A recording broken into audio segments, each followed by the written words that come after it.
Post ಕಾಯ್ದೆ ಯಾವ ಥರ ಅಂದರೆ ಇವಾಗ ಜಾಸ್ತಿ ಲಾಂಗ್ ಬೇಡ. ಮೊನ್ನೆ ರೀಸೆಂಟಾಗಿ ಒಂದು ಇನ್ಸಿಡೆಂಟ್ ಆಯಿತು. ನಮ್ಮ ತಾನಿ ಮಾಡ್ತಾರೆ, ಆ ಹುಡುಗಿಗೆ 22 ವರ್ಷ ಇದೆ. ಅವರು 16 ವರ್ಷದಿಂದ ರಿಲೇಷನ್ಶಿಪ್ಪಲ್ಲಿ ಇದ್ದಂತೆ. 16ರಲ್ಲಿ 22 ಇದು ಮಾಡಿದ್ರೆ 6 ವರ್ಷ ರಿಲೇಷನ್ಶಿಪ್. 6 ವರ್ಷದಿಂದ ಆ ಹುಡುಗಿಗೆ ಏನೂ ತೊಂದರೆ ಆಗಿಲ್ಲ. ಇವಾಗ ಏನೋ ಡಿಮ್ಯಾಂಡ್ ಇಟ್ಟಿರ್ತಾರೆ, ಆ ಡಿಮ್ಯಾಂಡ್ಗೆ ಅವ್ರು ಒಪ್ಪಿರಲ್ಲ, ಏನೋ ಒಂದು ಆಗಿರುತ್ತೆ. 6 ವರ್ಷ ರಿಲೇಷನ್ಶಿಪ್ನ ಇವತ್ತು ಎತ್ಕೊಂಡ್ಬಂದು ಅವ್ರ ಮೇಲೆ ಕೇಸ್ ಇದೇ ಆಗುತ್ತೆ. ಪ್ರತಿ ಮೇಡಮ್ ಅವ್ರು ಹೇಳಿದ್ರು, ಒಂದು ಹೆಣ್ಣು ಸಪೋರ್ಟ್ ಇದ್ರೆ ಏನು ಮಾಡೋಕ್ಕಾಗಲ್ಲ ಅಂತ. ಅವ್ರಿಗೆ ಬೇಕಾದಾಗ ಎಲ್ಲರನ್ನೂ ಯೂಸ್ ಮಾಡಿಕೊಂಡು ಯಾವುದೋ ಒಂದು ಇನ್ಸಿಡೆಂಟ್ ಅಲ್ಲಿ ಏನೋ ಒಂದು ಕ್ಲಾಶ್ ಆಗುತ್ತೆ ಅನ್ನೋದು ಅದನ್ನ ಜಿದ್ದೆತ್ಕೊಂಡು ಹೋಗಿ ಈ ತರ ಕಂಪ್ಲೇಂಟ್ ಮಾಡಿ ಇವತ್ತು ನೋಡಿ ಪಾಪ ಜಾನಿ ಮಸ್ತರು ಅರೆಸ್ಟ್ ಆಗಿದ್ದಾರೆ.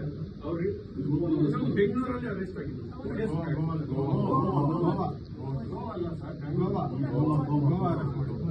ಓಕೆ, ಮತ್ತೆ ಅರೆಸ್ಟ್ ಆದ್ರು. ಅವರು ಸ್ಟೇಟ್ಮೆಂಟ್ ಕೊಟ್ಟರು. ನಾನು ಓಪನ್ ಆಗಿ ಜಾನಿ ಮಸ್ತ್ ಧೈರ್ಯವಾಗಿ ಹೇಳಿದ್ರು, ಆ ಧೈರ್ಯಕ್ಕೆ ಮೆಚ್ಚಬೇಕು.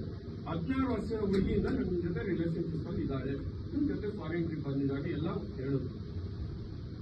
ಆ ಹುಡುಗಿನೂ ಇವರು ಇಬ್ರು ಸೇರಿನೇ ರಿಲೇಷನ್ಶಿಪ್ ಕಂಟಿನ್ಯೂ ಮಾಡಿದ್ರು.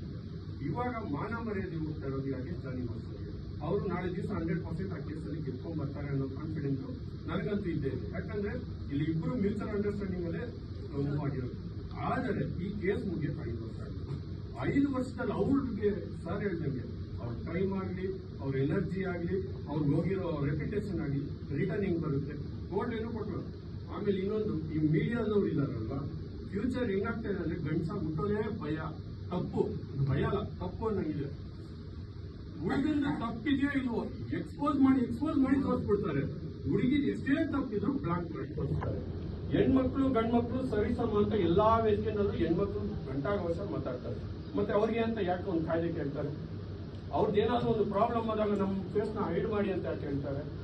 ಅದರಿಂದ ಈ ಪೋಸ್ಟ್ ಕಾಯ್ದೆ ಬಂದ್ಬಿಟ್ಟು ಯಾವತ್ತಿದ್ರು ಡೇಂಜರ್. ಇವಾಗ ಫಾರ್ ಎಕ್ಸಾಂಪಲ್ ನನ್ನ ಮೂವಿ ನಾನು 2018-20 ರಿಲೀಸ್ ಆಗಿದ್ದು.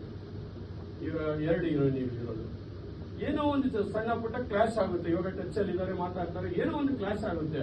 ಯಾರೋ ಅವ್ರು ಹೇಳ್ಕೊಡ್ತಾರೆ, ಹೋಗಿ ನೀನು ಅವ್ನ ಮೇಲೆ ಈ ತರ ಮಾಡಿ, ಆಮೇಲೆ ಅರೆಸ್ಟ್ಮೆಂಟ್ ಕೇಸ್ ಹಾಕು, ಈ ಪೋಸ್ಟ್ ಇಟ್ಕೊಂಡು ಏನೋ ಒಂದು ಮಾಡು ಅಂದಾಗ ಅವ್ರು ಬಂದು ಕಂಪ್ಲೇಂಟ್ ಮಾಡ್ತಾರೆ. ನಾನು ಅದ್ರಲ್ಲಿ ಪ್ರೂವ್ ಆಗಿ ಬರೋದಕ್ಕೆ 4-5 ವರ್ಷ ಆಗುತ್ತೆ.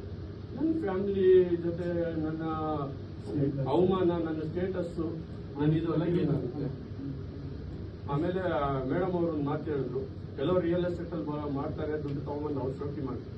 ರಿಯಲ್ ಎಸ್ಟೇಟ್ ಅಲ್ಲಿ ಮಾಡಿ ಶೋಕಿ ಮಾಡಬೇಕು ಅಂದ್ರೆ ಬ್ಯಾಂಕ್ ಹಾಕಿದೆ, ತಾಯ್ಲ್ಯಾಂಡ್ ಇದೆ, ಇಂಡಸ್ಟ್ರಿ ಬೇಕಾಗಿಲ್ಲ.